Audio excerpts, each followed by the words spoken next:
아내와 오리 이야기인데요. 돈 버는 능력은 없지만 집에만 틀어박혀 살림 잘하는 전업주부를 가리켜 집오리라고 그런답니다. 전문직에 종사하며 안정적 수입이 있는 아내를 알을 낳는 오리라고 그러고요. 부동산, 주식 투자 등으로 큰 돈을 벌어오는 아내를 황금알 낳는 오리라고 그런답니다. 남편이 벌어다 준 돈 다 쓰고 모자라서 돈 벌어오라고 호통치는 아내는 탐관오리래요. 모든 재산을 사이비 종교에 헌납한 아내는 죽게 가오리. 돈 많이 드는 병에 걸리고도 명까지 긴 아내 어찌하오리. 돈 많이 벌어놓고 일찍 죽은 아내 아싸오리. 그러니까 여러분, 아싸오리 되지 말고 돈 많이 벌어놓고 일찍 죽으면 여러분만 억울해요. 본문에 등장하는 빌닷은 에돔 인근의 수리아 사람이었습니다. 잘 아시는 대로 엘리바스, 빌닷, 소발, 이제 3차 변론에 돌입을 했고, 엘리바스의 변론에 반론을 제기했고, 그러다가 이제 2차까지 워낙 강력하게 반론을 제기한 것 때문인지 오늘 본장에 와서는 빌닷이 말하는 내용도 분량이 적고 또 그의 주장도 굉장히 완곡하고 완화되어 있는 모습을 봅니다. 이런 모습을 보면서 그냥 마냥 침묵만 하고 있다고 잘하는 것 같지도 않습니다. 때로는 반론도 제기할 수 있고 또 변명과 변호도 필요하지 않겠는가 하는 생각을 가져보긴 하는데, 어쨌든 이 빌닷이라는 사람, 옛 시대 사람, 열조의 교훈, 그러니까 전통에 근거하여 욥의 고난을 설명한 사람입니다. 욥의 반론으로 자신의 주장이 무시당했다고 아주 불쾌하게 반기를 들었던 빌닷이 본문에는 상당히 변화된 모습을 보게 되는데요. 충동적이고 무모하기까지 했던 논조와 판이하게 다른 본문의 내용을 보면서 빌닷은 하나님의 거룩하심과 인간의 비천함에 대한 상투적이고 진부한 주제를 내세워 욥을 비방하고 있을 뿐입니다. 아마 이것은 욥의 강경한 반박 때문인 것 같은데, 어쨌든 빌닷의 주장은 인간의 유약성과 부패성을 강조하면서 하나님께 회개를 촉구하는 내용입니다. 여기서 안타까운 사실은요, 마지막까지 욥의 세 친구들은 욥의 위로자가 되지 못하고 있다는 겁니다. 처음부터 끝까지 이들이 찾아온 원래의 목적은 어려움 당하고 있는 욥을 위로하고 격려해서 그가 이 절망적인 상황을 극복하고 일어나게 해주겠다고 찾아왔는데, 결과적으로는 처음부터 끝까지 계속해서 욥의 위로자가 되지 못하고 있습니다. 더구나 빌닷이 지적한 하나님의 광대하심과 인간의 비천함은 그 자체로서 창조주와 피조물의 사이를 넘을 수 없다는 사실을 보여주고 있어요. 여기에서 빌닷은 하나님과 인간과의 뛰어넘을 수 없는 간격을 감정적으로 욥을 정죄할 것이 아니라 스스로 깨우쳐 자신의 처지를 파악해서야 옳았습니다. 여러분, 이는 우리에게도 마찬가지입니다. 우리 또한 하나님 앞에 선 자신의 처지를 바로 알아야 하나님을 온전히 섬길 수가 있는 것입니다. 그렇다면 하나님 앞에 선 우리의 처지는 어떨까요? 먼저 우리는 하나님의 피조물이라는 사실을 인식해야 됩니다. 여러분이 아무리 뛰어나고 유능하고 대단한 존재인 것처럼 여겨질지 모르지만 결국은 여러분도 하나님의 피조물에 불과하다는 겁니다. 여러분, 우리는 권능과 위엄을 가지고 지극히 높은 곳에서 화평을 베푸시는 하나님의 목적에 따라 창조된 피조물인 줄 믿습니다. 시편 이사야 43장 7절에 보면 무릇 내 이름으로 일컫는 자 곧 내가 내 영광을 위하여 창조한 자를 오게 하라. 결국 우리를 지었다는 것, 우리를 부르셨다는 건 하나님의 영광을 위해서 하나님이 우리를 오게 하셨다는 겁니다. 그리고 그들을 내가 지었고 만들었느니라. 우리는 저절로 우연히 어쩌다 생겨난 존재가 아니고 하나님께서 하나님의 영광을 위하여 우리를 선택하시고 오늘 부르셔서 하나님의 자녀 되게 하신 걸 믿어주시기 바랍니다. 그러므로 우리는 하나님께서 우리에게 바라시는 바를 이루어 드리도록 노력해야 합니다. 그것은 하나님을 영화롭게 하며 그분 앞에 영광을 돌리는 겁니다. 이 추운 날씨에 찬바람을 맞으면서 여기 모인 목적이 무엇일까요? 우리가 오늘 예배 빠졌다고 지옥 갈까봐 온 것도 아닙니다. 또 예배 한 번 더 드렸다고 천당 가서 1등석에 앉혀줄까봐 A석에 배려해줄까봐 온 것도 아닙니다. 오늘 우리가 이곳에 모인 것은 하나님을 찬양하고 하나님께 영광을 돌리기 위해서 모인 줄 믿습니다. 고린도후서 5장 17절에 보면 그런 중 누구든지 그리스도 안에 있으면 새로운 피조물이라. 오늘 이미 인간으로 이 땅에 왔지만 예수 그리스도 안에서 새로운 창조의 역사가, 새로 지으심 받는 역사가 일어나는데, 오늘 예수 안에서 우리는 새 사람이 되어서 이전에 믿기 전에 추구하던 삶과 예수 믿은 후에 추구하는 삶의 목적과 의미가 다르기 때문에 우리는 이 한 곳에 모여 하나님을 찬양하고 하나님께 영광을 돌리고 있는 줄 믿습니다. 그리고 피조물 가운데 유일하게 인간만이 하나님과 교제를 나눌 수 있는 존재라는 사실입니다. 모든 피조물은 하나님을 찬양하라는 명령을 받고 있지만 자기 의식에 따라 하나님을 찬양할 수 있는 존재는 유일하게 인간뿐입니다. 그래서 여호와 하나님은 이스라엘 백성들에게 이사야 43장 21절에서 이 백성은 내가 나를 위하여 지었나니, 할렐루야, 하나님이 여러분을 하나님을 위해서 지었다는 거예요. 물건을 만드는 기술자가 누구 위해 만듭니까? 자기 위해 만드는 겁니다. 물론 인류 위해서 만든다고 하지만 자기에게 이익이 없고 소득이 없으면 만들 리가 없어요. 결국 자기의 유익을 위해 만든 것처럼 하나님께서도 인간을 지었다는 것은 하나님을 찬송하게, 하나님을 높여서 하나님께 영광을 돌리게 하려고 우리를 부르시고 지었다라고 말씀하고 있습니다. 그러니까 사람은 하나님 앞에서 보잘것없는 피조물이지만 또한 하나님의 영광을 찬양해야 된다는 사실입니다. 때문에 사람은 하나님 앞에 선 피조물로서 주어진 사명, 곧 하나님께 영광을 돌리고 하나님을 찬양하는 것을 쉬지 말아야 함을 믿으시기를 축원합니다. 이 찬양이라고 하는 건 우리가 성가대에 앉아가지고 찬양하는 사람만 찬양이 아닙니다. 하나님의 이름을 높이고 하나님의 영광을 높여드리는 행위는 모두 하나님을 찬양하는 것입니다. 그래서 천사가 하나님의 보좌에서 찬양하는 모습이 거룩하다, 거룩하다, 거룩하다. 이사야 6장 1절부터 보면 하나님의 보좌의 영광을 거룩하게 높여드리는 것이 찬양이라고 그랬습니다. 오늘 우리는 이 하나님을 높여드리는 것, 여러분이 하나님을 높이지 않는다면 이곳에 나올 수 없었을 것이고, 또한 하나님을 높이는 목적이 아니라면 이곳에 나와 있는 목적이 빗나갈 수밖에 없다는 것입니다. 그러기 위해서 창조주 하나님의 뜻을 분별해야 합니다. 그리고 하나님의 뜻을 분별하면 그 뜻대로 살도록 노력을 해야 됩니다.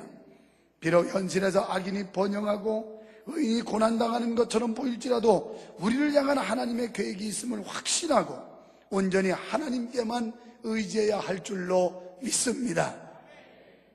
그것이 곧 피조물 인간이 하나님에 대한 도리라고 말할 수가 있는 것입니다.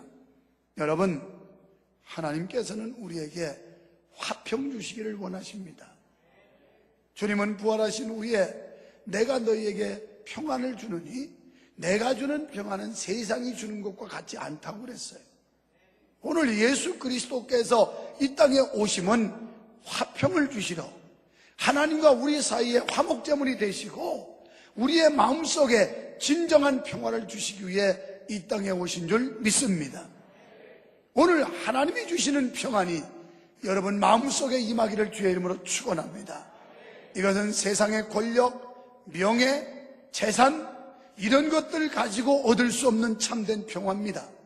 세상 것은 구비 조건이 갖추어지고 나의 욕구에 그리고 내 기대에 충족이 되면 기뻐하고 감사할 수 있지만 이것을 잃는 순간 그 기쁨도 행복도 순식간에 사라질 수밖에 없는 겁니다. 하지만 하나님께서 우리에게 주시는 평화, 예수 그리스도께서 우리에게 주시는 이 기쁨, 이것은 영원한 기쁨이요 참된 평화임을 믿어주시기를 축원합니다. 하나님은 성도들에게 화평을 주시기 위하여 하나님 자신이 친히 비하하셔서 사람의 육신을 입으심으로써 우리와 함께 하셨습니다. 내일 모레가 성탄절인데 성탄절의 의미가 뭡니까? 하나님이 인간의 몸을 입으시고 이 땅에 오셨다는 일입니다. 그분의 오심은 인류를 구원하기 위해서 오셨습니다. 성탄절은 그저 좋아합니다. 어른도 좋아하고 아이도 좋아해요. 어른은 왜 좋아하느냐? 휴일이니까, 하루 쉬니까 좋아해요. 애들은 왜 좋아합니까? 아빠 산타가 선물 사줄 거니까 선물 받으려고 좋아합니다. 장사하는 연말 그리고 성탄절 분위기 때문에 장사 매상에 올라갈 것 때문에 또 좋아합니다. 그러나 이런 건 부수적인 기쁨이고 우리의 근본적인 기쁨은 예수 그리스도가 이 땅에 오심으로 우리에게 자유함을 주시고 죄사함을 주셔서 하나님의 자녀가 되게 하시고 우리의 걱정과 근심이 사라지게 하고 우리 마음속에 참된 평화를 주시기 때문에 기뻐해야 될 줄로 믿습니다. 요한복음 14장 1절에 보면 너희는 마음에 근심하지 말라 하나님을 믿으니 또 나를 믿어라 그랬습니다. 우리는 근심 걱정이 많습니다. 질병 때문에 걱정하고 가난 때문에 고민하고 사업에 엎치락뒤치락하는 어려움 때문에 근심하고 인간관계 때문에 근심하고 그러나 너희는 근심하지 말아라. 하나님을 믿으니 또 나를 믿어라. 잠언에서는 마음의 근심은 뼈를 썩게 하지만 마음의 즐거움은 몸에 양약이 된다고 그랬어요. 여러분 마음속에 근심이 사라지기를 축원합니다. 그리고 그 마음속에 즐거움이 회복되어지고 평화가 깃들기를 주의 이름으로 축원합니다. 그러면 건강해진다는 거예요. 그런데 마음에 근심을 하면 뼈를 썩게 한대요. 뼈가 썩으면 어떻게 되겠어요? 골다공증도 걸리고 또 뼈가 썩으면 관절염도 걸리고 뼈가 썩으면 신경통도 생기고. 그런데 마음의 근심은 뼈를 썩게 하지만 마음의 즐거움은 양약이 돼서 치유하는 역사가 일어나는 걸 믿으시기 바랍니다. 오늘 여러분의 마음속에 진정한 평화가 예수 그리스도의 위로하심이 하나님의 놀라우신 사랑이 여러분 마음속에 임하게 될 때 우리는 질병도 떠나게 되고 근심도 사라지게 되고 좌절과 절망도 없어질 줄로 믿습니다. 예수님은 화평의 왕으로 우리에게 오신 줄 믿습니다. 화평하여야 하나님의 아들이라 일컬음을 받을 수 있습니다. 마태복음 5장 9절에 보면 화평케 하는 자는 다 함께 시작 화평케 하는 자는 복이 있나니 저희가 하나님의 아들이라 일컬음을 받을 것이며 아멘. 화평해야 하나님의 아들이라는 거예요. 티격태격하고 울근불근하고 쌈박질하고 갈등하고 이러면 하나님의 아들이 못 된다는 겁니다. 가정에서도 화평해야 됩니다. 교회에서도 화평해야 됩니다. 직장에서도 화평해야 됩니다. 이분들이 아주 화평을 싫어하는군요. 이스라엘 사람들은 인사말이 우리처럼 진지자수셨어요? 안녕하셔도 이게 아니에요. 그분들은 샬롬, 샬롬, 평화, 평화. 평화만큼 좋은 게 없어요. 평화만큼 큰 복이 없어요. 가정이 평화하고 사업장이 평안하고 직장이 평안하고 교회가 평안하고 나라가 평안하고 이보다도 큰 복이 어디 있겠어요. 우리는 가정에서 이웃 간에 사회적으로 민족적으로 화평해야 할 줄로 믿습니다. 고린도후서 5장 18절에 그리스도로 말미암아 우리를 자기와 화목하게 하시고 또 우리에게 화목하게 하는 직책을 주셨으니 적어도 예수 믿는 사람들은 화목하게 하는 사명, 화평해야 될 의무가 있다는 거예요. 화목케 하는 직책을 주셨답니다. 그러니까 모든 사람과 화평해야 돼요. 화목해야 돼요. 할렐루야. 여러분, 우리는 평화의 사신이 되어야 될 줄로 믿습니다. 왜냐하면 예수님께서도 평화의 왕으로 오셨기 때문이에요. 두 번째, 우리는 하나님 앞에서 죄인이라는 사실을 4절에서 6절까지 말씀하고 있어요. 우리 다 죄인이에요. 잘난 척하지만 온전한 척하고 완전한 척하고 의로운 척하지만 우리는 모두 다 죄인이에요. 타락한 인간은 누구나 하나님 앞에서 죄인인 줄 믿으시기 바랍니다. 이러한 원죄적 관점에서 빌닷은 벌레 혹은 구더기라고 표현하고 있어요. 예레미야 17장 9절에 보면 만물보다 거짓되고 심히 부패한 것은 마음이라 누가 능히 이를 알리오 그랬어요. 우리의 마음이 얼마나 거짓되고 부패했는지 몰라요. 거짓말도 잘해요. 아주 속이기도 잘해요. 안 그런 척하고. 또 로마서 3장 4절에서 사도 바울은 사람은 다 거짓되다고 그랬어요. 사람은 다 거짓되되 오직 하나님만이 참되다. 우리는 하나님 앞에서 모두 다 죄인들입니다. 로마서 3장 10절에서는 의인은 없나니 하나도 없다고 그랬어요. 여러분이 죄인임을 인정하시기를 바랍니다. 내가 죄인이라는 사실을 인정할 때 이 죄에서 벗어나는 길이 무엇인가를 찾게 되어 있어요. 이 죄에서 사함받고 구원받으려면 어떻게 해야 될까를 고민하게 되어 있어요. 내가 무슨 죄이냐? 내가 강도질을 했냐? 도둑질을 했냐? 사기를 쳤냐? 그런 죄 말고요. 그건 이 땅에서 말하는 윤리와 도덕의 죄예요. 영적으로 말하는 죄는 하나님을 배반하고 하나님을 배신하고 주님을 떠나서 주님을 부인하는 이런 모든 행위들, 이건 가장 무서운 죄입니다. 그 죄 때문에 지옥 가는 거예요. 예수 안 믿은 죄 때문에. 하나님이 그렇게 믿어라 하는데 말 안 듣고, 예수 믿어라 하는데 고집 부리고 안 믿은 사람들, 그 고집 때문에 망해요. 불순종 때문에. 이 불순종의 죄는 결국 우리를 지옥에 들어가게 만듭니다. 또한 벌레라는 말은 인간의 유약성을 말하는 거예요. 강한 것 같지만 우리 별거 아니에요. 우리 인생 별것도 아니고요. 언제 우리 생명이 닿을지 아무도 장담할 수 없어요. 결국 하나님께서 우리를 부르시면 가야 하는 거고요. 육체에 병들면 고통받고 치료 안 되면 죽는 겁니다. 고침 못 받으면 죽어요. 치료 안 되면. 이게 인간이라고요. 그래서 벌레와 구더기 같은 존재라는 말은 그만큼 인간이 연약하고 유약한 존재임을 표현하고 있는 겁니다. 그래서 다윗은 자신을 가리켜 시편 103편 14절에 보면 저가 우리의 체질을 아시며, 하나님이 우리 체질을 다 아세요. 우리가 진토임을 기억하심이로다. 얼마나 별 볼 일 없는 존재인지 하나님은 아신다는 거예요. 시편 62편 9절에 보면 입김보다도 가벼운 존재라. 뭐 잘난 척하고 그럴 거 없어요. 여러분이 무슨 대단한 존재인 줄 착각할 거 없어요. 입김보다도 가볍대. 입김보다도. 세상에 우리를 과소평가하고 무시하는 게 아니에요.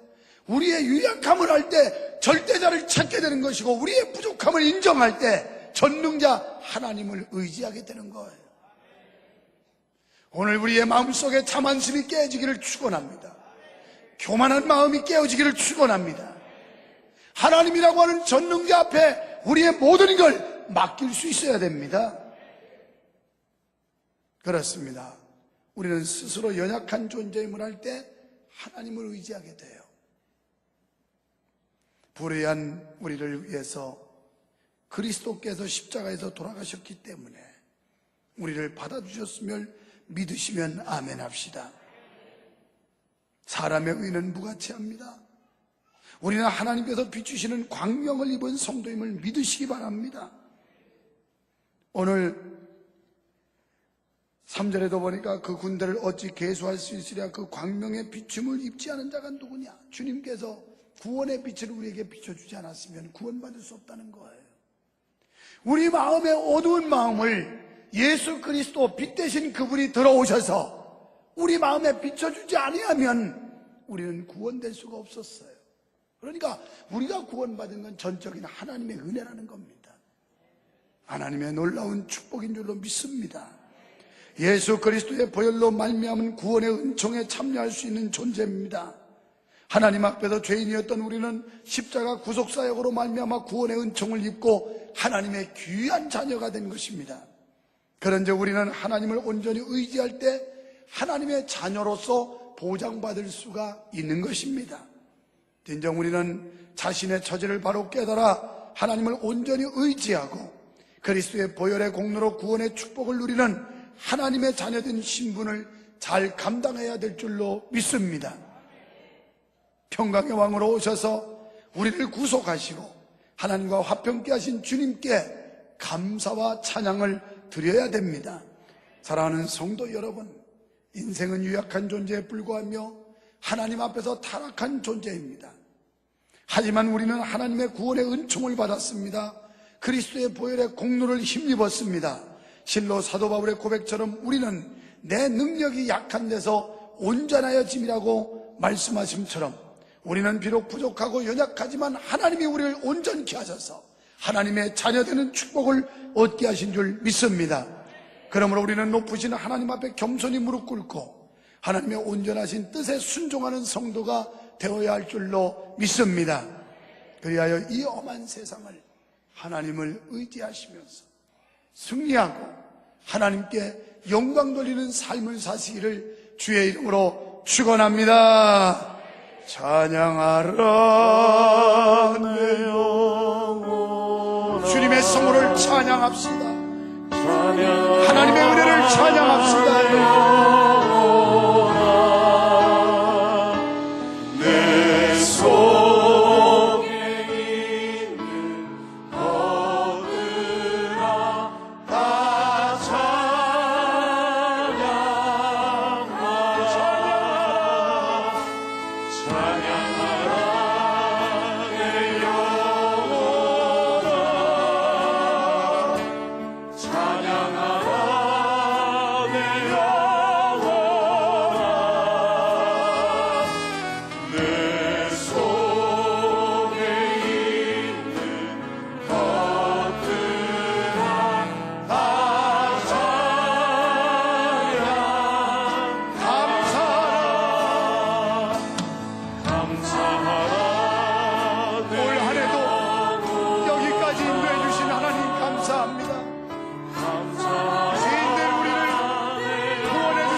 마음속에 여러분의 가정에 여러분의 삶의 현장에 우리 교회와 나라와 민족에 주님의 통화가 있기를 축원합니다.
사랑하는 성도 여러분,